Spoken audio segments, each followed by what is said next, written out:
And we are back with the fifth segment of the GSMC basketball podcast presented by the GSMC Sports Network. And in this fifth segment, we are going to be looking at some NBA blockbuster trades that Bleacher Report recently just report play on words there.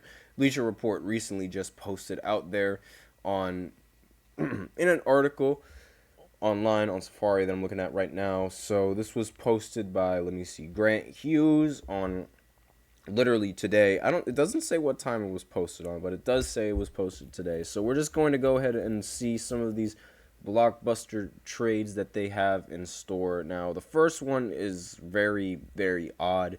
Karl Anthony Towns to the Pelicans. Now, the trade will involve the Pelicans acquiring Karl Anthony Towns from the Minnesota Timberwolves for Brandon Ingram, Larry Nance Jr., and a 2027 first round pick. Now, already, I'm not entirely sure how that would fit with the Pelicans roster or how it would fit with what the Pelicans need on their team. They need rim protection, and Karl Anthony Towns isn't going to provide them rim protection. Not to mention, I don't think he's even worth all of those picks. I mean, maybe Brandon Ingram and Larry Nance, sure, but like with the 2027 first round pick, I don't think he's worth all three of them. It's like he's worth at least two of them, or at most two of them. Like, again, I think you can honestly slide by with just giving Larry Nance and the 2027 first round pick and keeping Brandon Ingram on the exact same roster. I wouldn't be surprised if you could do that. But all three of them for Karl Anthony Towns, I don't think so. Especially based off of how he played in the playoffs. I don't really think he's really worth that much. Now, the Timberwolves will find it almost impossible to get back equal value for Karl Anthony Towns, which is just one of the reasons why they shouldn't trade him. He's owed $221 million over the next 4 years, which most teams aren't really going to pay up. Especially like with this big man. Like, he's definitely not a big man that a lot of people would be willingly wanting to pay up, especially that much money. And like with his like spotty playoff track record and limited defensive value, it doesn't really make sense to spend that much money on Karl Anthony Towns in the future. Not only that, but the Wolves can't justify a high-level deal that merely cuts salary. Ownership groups are justified in pinching pennies on a team that can't make the playoffs, but one that dethroned the defending champs and reached the Western Conference Finals deserves another crack at advancing further next year. With that said, Cat's deal remains a real possibility this offseason, if not now, certainly by the 2025 trade deadline, at least according to this article. So here, the Wolves would get back Ingram and Nance, who will earn $36 million and $11.2 million respectively on expiring contracts in 2024-2025. But for Minnesota team, that's adjusted to score Ingram, whose main skill is creating something from nothing on the offense, could address a real need.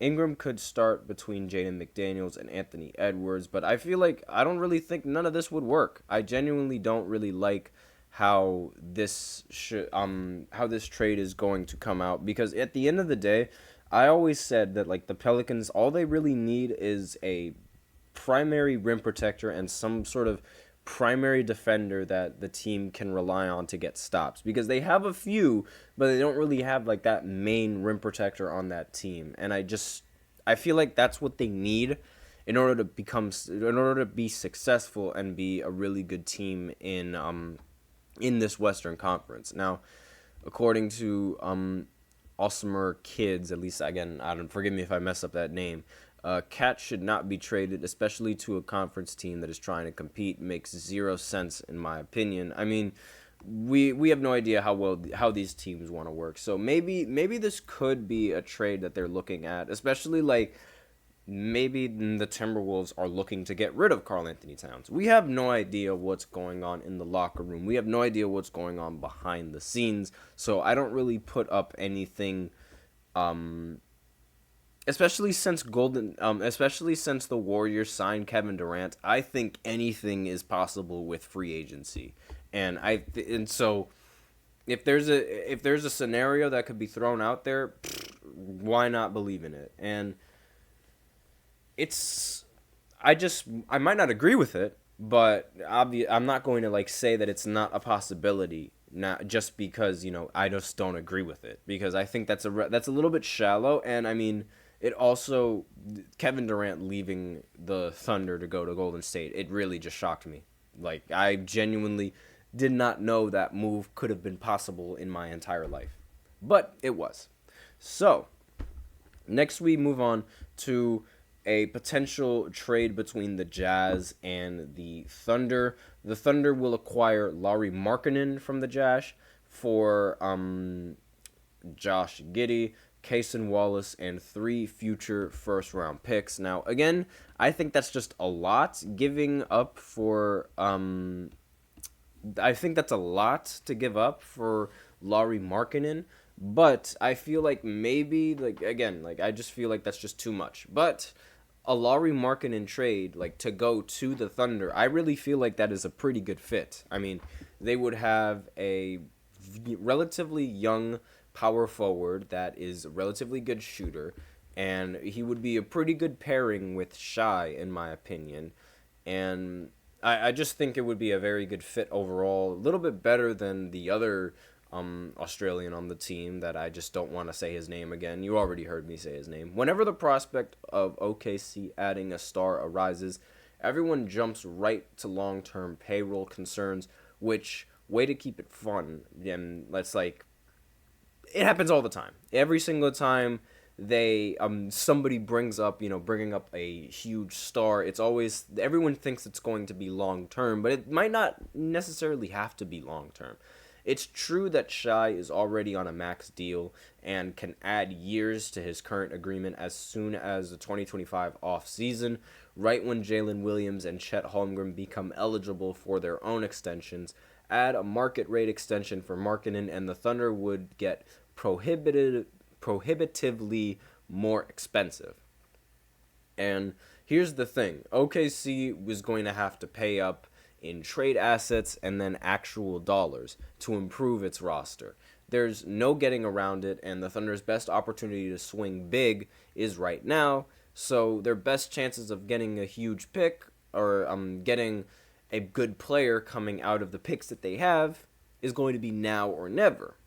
And in order to compete, especially in a very top-heavy Western Conference, they need all the best players that they could get.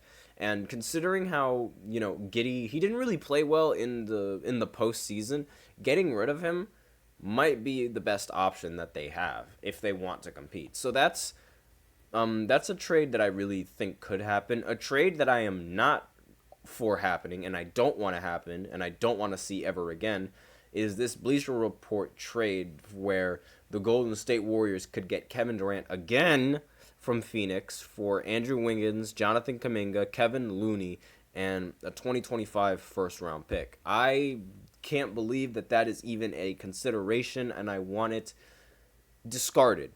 I want it completely discarded from the face of the internet. The Warriors, now I'm just going to read this article. The Warriors, long among the leaders in skyrocketing payroll figures, actually have more flexibility than the Suns, who are currently being strangled by the second apron.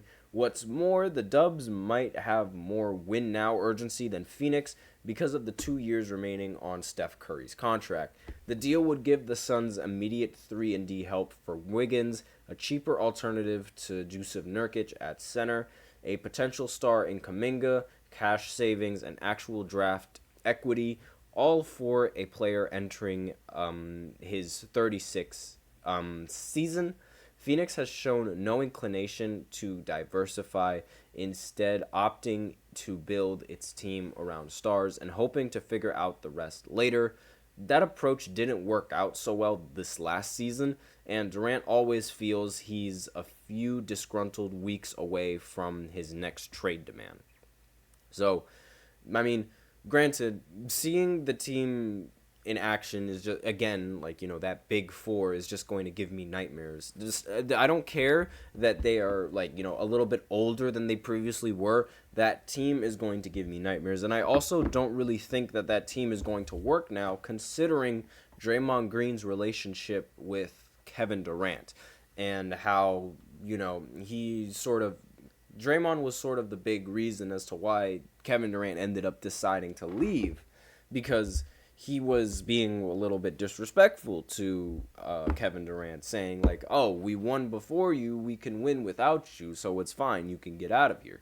That obviously wasn't his exact quote, but more so along those lines. Now, another trade scenario here, I talked about it before. I'm not going to really dwell on it because, again, I've talked about it before. If you really want to hear me talk about it again, then go ahead and watch the previous podcast where I broke it down a little bit. But Cleveland would acquire Brandon Ingram, Dyson Daniels, and Jordan Hawkins for the Pelicans guard Darius Garland and Jarrett Allen. Now, I talked about it before where it was like, Ingram and Garland would literally just swap places. That would be a pretty good trade in my opinion.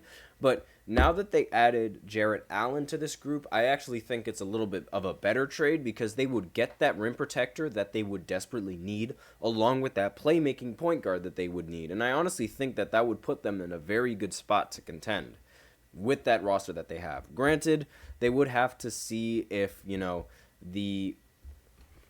they would have to see if Jarrett Allen will be able to compete in the postseason, because he does have a tendency of playing really bad in the postseason, and that might be the only hiccup that the team would have. So I'm not really going to talk about it that much because I did before, and I'm also not going to talk about this trade this much because this Blockbuster trade coming in from Bleacher Report, I don't really think is going to happen. It's Donovan Mitchell from Cleveland to the Lakers in exchange for Austin Reeves, Roy Hachimura, Gabe Vincent, 2024 first round, 2029 first round, 2031 first round. I don't think that trade is going to happen at all because the Lakers, one, they've said that they were going to focus on building team of role players. This is not focusing on building a team of role players.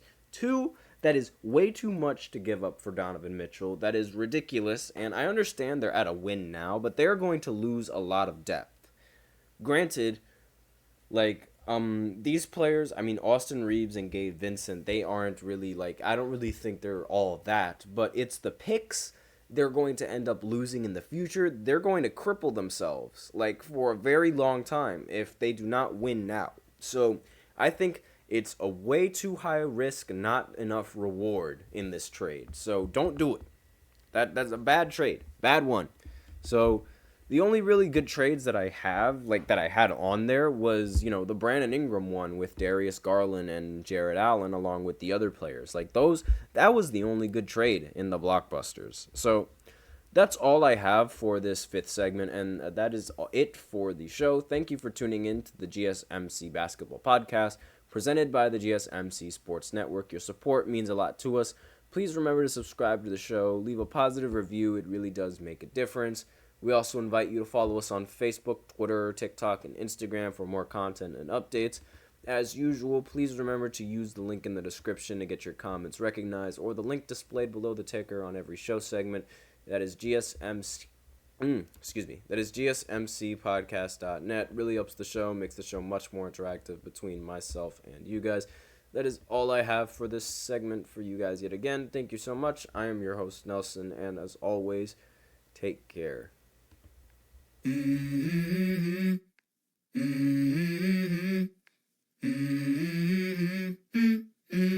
go. I wake up to a little bit of drool on my pillow, feel like it's gonna be a bad day. Yeah, I'm tired of shit, and the coffee ain't hit yet, damn, ain't that great. I don't wanna